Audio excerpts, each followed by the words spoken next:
導言：你是否曾覺得自己的努力是理所當然的？你的存在似乎被忽視了，你的努力沒有得到讚賞。在這段視頻中，你將學會如何改變這種狀況，讓別人對你尊重、感興趣，甚至欽佩。準備好改變遊戲規則了嗎？那就開始吧，讓他們感受到你的缺席。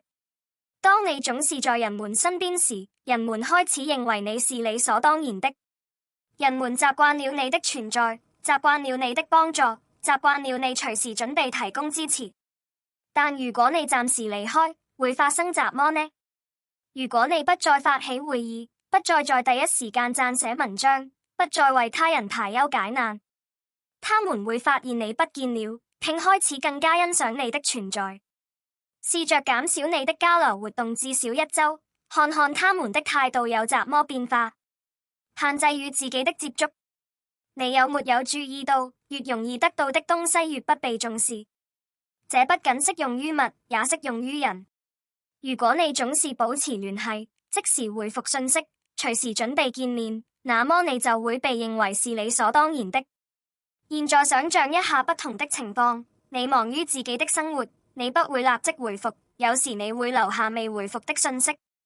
人們會開始想，他斜線他在做什麼？他為什麼這麼忙？他們會覺得你的時間很寶貴，從而更加尊重你的時間，增加神秘感。人們會對他們不完全了解的事物感興趣。如果你把自己的一切都告訴他們，並且保持完全的可預見性，他們就會對你失去興趣。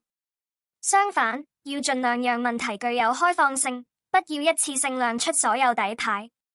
如果有人問你在做什麼，與其乾巴巴地回答沒什麼特別的，不如說我有一件有趣的事，但我還不想透露所有細節。這樣你就會引起人們的好奇心，讓他們對你產生聯想，給他們投資你的機會。你可以是一個很好的人，給予很多支持幫助，但如果你一直在付出，卻沒有得到任何回報，人們就不會感激你。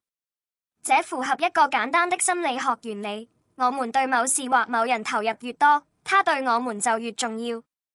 讓別人為你做事，讓他們主動努力。例如，如果一個朋友總是等着你提議見面，那就暫停一下，看看他或她是否願意。如果不會，也許這段友誼只對你重要。把自己的需求放在第一位。你不必總是把別人的願望放在自己的願望之前，這不是自私，而是一種健康的平衡。如果你總是遷就他人，盡一切努力讓他們感到舒適，卻忘記了自己，這將很快導致疲勞和挫敗感。開始捍衛自己的底線。如果你不喜歡做某事，就說不。如果你需要什麼，不要害怕說出來。當人們看到你重視自己時，他們會開始更加認真地對待你。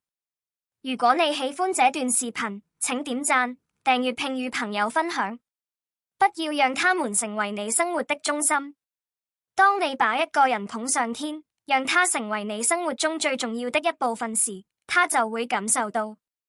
這往往會導致他們開始不把你當回事。相反，用其他有趣的事情來充實自己的生活、愛好、旅行、自我發展。如果你除了這個人之外還有很多事情要做，他們就會開始感激你給他們的每一分鐘。不要總是先開始對話，任何交流都應保持平衡。如果你總是第一個寫信、打電話或提出見面，那麼你應該暫停一下，看看對方是否會主動。這將顯示出對方對與你溝通的真正興趣。如果在你不再第一個聯繫對方之後，對方甚至都不記得你了，那就說明你的努力浪費在了一個不懂得珍惜的人身上。讓生活充滿自己的意義。你對自己的生活越有激情，在別人看來你就越有趣。人們會被那些充滿活力、靈感和目標的人所吸引。開始學習新知識，參加體育運動，找到真正能讓你快樂的愛好。這不僅會讓你更快樂，也會吸引更多的關注和尊重。做好辭職的準備。